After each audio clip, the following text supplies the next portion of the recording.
Hi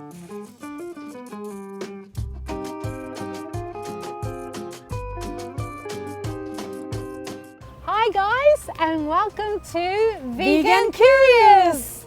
In this week's episode, we will be looking at the effect meat consumption has on our environment. When we will demonstrate the different amount of land used to grow crops as compared to growing cattle. Yeah, the overconsumption of meat is destroying the quality of soil. And in today's episode, I will be discussing with a local dog owner how our pets contribute to carbon emissions. Yes, every pet, dog and cat has a carbon paw print. I know, unbelievable. Not many people know that. So how many pets should we have in our community?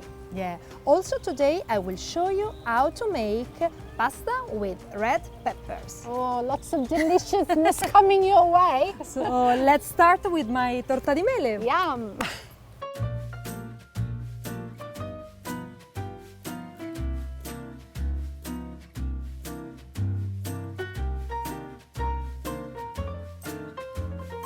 Hey guys, now I want to show you how to prepare a beautiful torta di mele, so apple cake.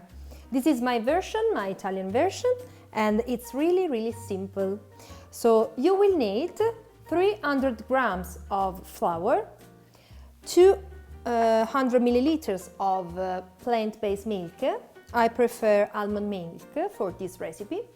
130 grams of brown sugar, 50 milliliters of corn oil, a sachet of baking powder, a zest of an organic lemon and the juice of lemon, and organic vanilla extract.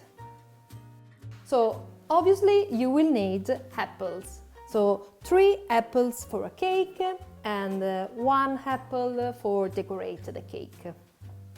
So let's go. The first step is cut your apple and put them aside with a lemon juice. You can use different type of apple, but I prefer golden apple.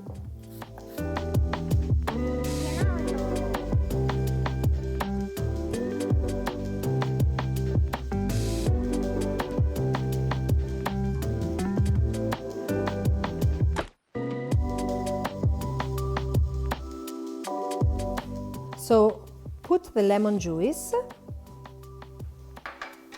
and mix and leave them aside. Now it's time to create our cake. Put all the dry ingredients in a bowl. So the sugar, baking powder, the zest of lemon, mix well with a whisk, and then add the plant-based milk, the oil, and the vanilla flavor. Mix again with a whisk and then with a spoon.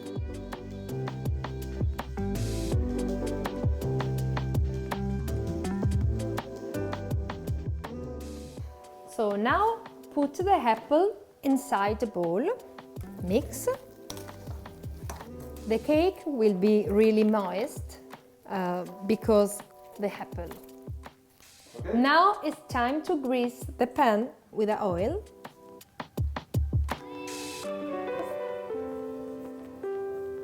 Okay. And finally, add the mix in a pan.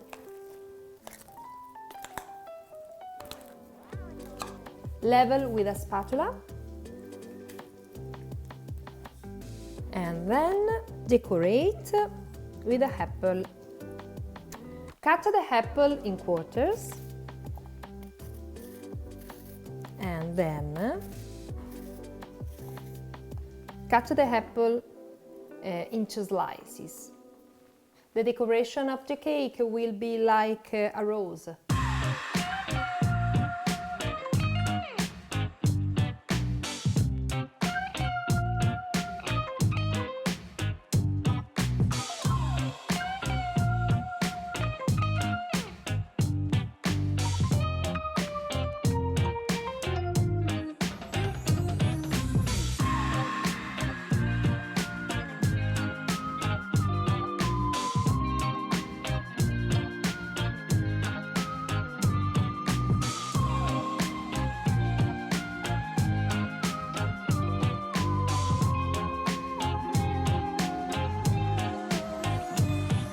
È pronto!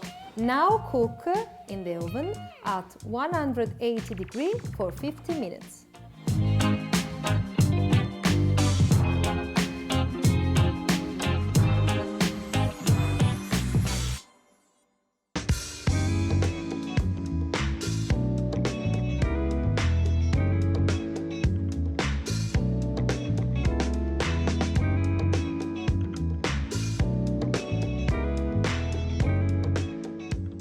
So now the cake is ready and Rosanna. Oh yes!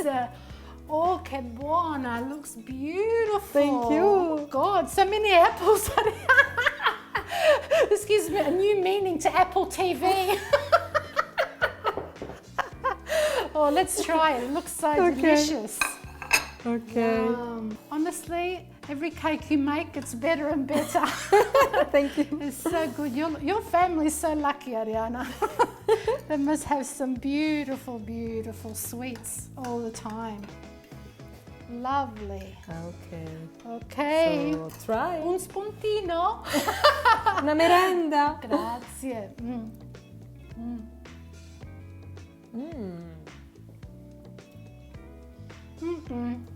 È molto morbida, very, very moist, isn't it? It's amazing. We've got 3 apples in there, which makes it so yummy. So thank you again, Arianna. You're welcome. It's such a lovely way every week. I love it. Thank you. Buon appetito. Buon appetito.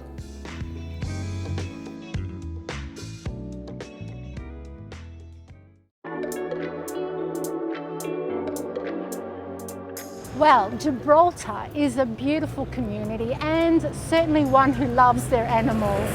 But do they know where their animals come from, particularly their dogs? And are they also aware that just like us, dogs also have a carbon footprint, or should I say paw print?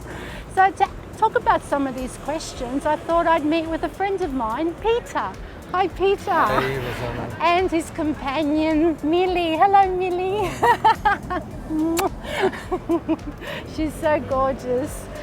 So, Peter, how long have you had Mele? We've had her since 2014, 6 years. 6 years, right? I mean, I have to tell you that I've had 3 staffies myself. They're the best dogs in the world. And I absolutely love them, and they are so affectionate. I think I've had other dogs when I was a little girl, but once I had my first staffie, I fell in love with them. Oh. Yeah, they are She's special. my second one as well. And Is she? yeah, and I wouldn't have had any other breed No. because I think that they're exceptional. You know? Oh, talking about breeds, did you get her from a breeder? We got her from a breeder for a few reasons. One was that I've known of other people who've had dogs adopted, which is, I think, is ideal. But then, because of the underlying issues that the dog might have had when it was in somebody else's care, it can affect their behavior, and unfortunately it's not their fault, it's the way they've been mistreated or whatever.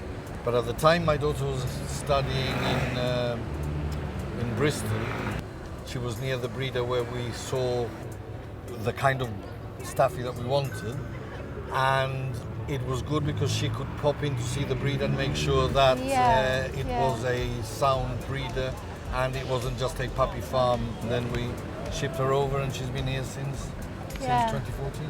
Yeah, it's a real conflict for me though, you know, as a vegan it's really hard because, you know, I kind of feel like, you know, we've taken upon ourselves, we've given ourselves permission to breed these animals into existence, and then we decide how we want to use them. And of course, I'm not only just talking about dogs, you know, I mean, there's all sorts of creatures that we breed into existence and then unfortunately use them and abuse them. Obviously, you would never harm your dog. You love her, you feed her, you walk her, even though there's not many places in Gibraltar to take her for a walk. There isn't.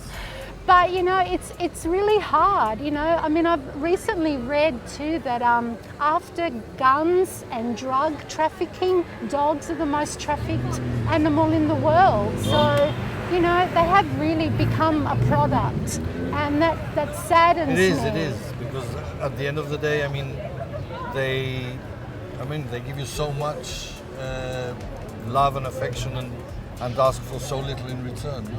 And I also understand that a lot of people have dogs for companionship. Yeah. There are ones that the ones that help people with disabilities. That's right. They are a great comfort to a lot of people, and it an is asset for those people. Like dogs for the blind, and like you said, dogs that help people with disabilities and that. That's which right. Those people might not be able to function as well in society if they didn't have the help of those animals.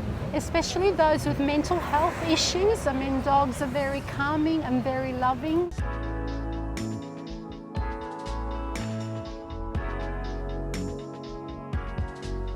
And there's plenty of research that shows that dogs can live on a purely plant-based diet. My son's got an English bulldog, and through no fault of his own, he can't eat any meat products. So basically, he is a total vegan. You'll be happy to know. He just eats boiled rice, I think yogurt, but also carrots. And there's the essential vitamins and minerals, which are a supplement that needs to be added, obviously. I think so. Make sure that Sure, it has to. But I think it's really important that people think about this, because unfortunately for dogs, they're prone to different diseases like we are, and by eating too much processed food, it does harm them. It harms us, it must harm them. One of my staff has died of cancer. So, and all those years of processed meats, I don't think did her any good. And also the problem with eating a lot of processed meats is that it does contribute, as I mentioned before, to their carbon footprint, because there's so much processing in the food, in the packaging.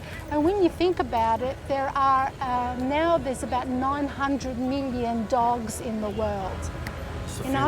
Half of them are pets, so they're the ones that are creating the carbon, really.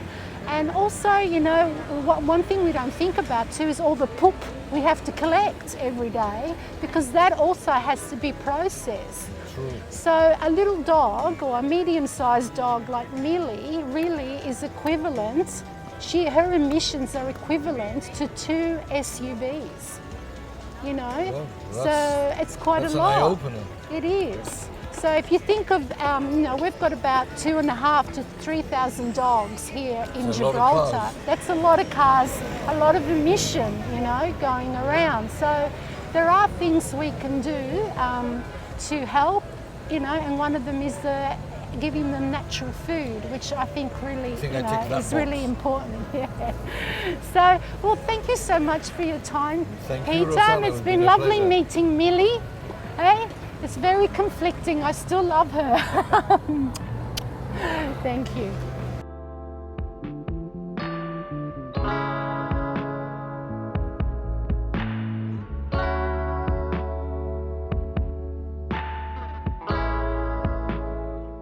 That's the end of part 1. Stay tuned for more Vegan Curious!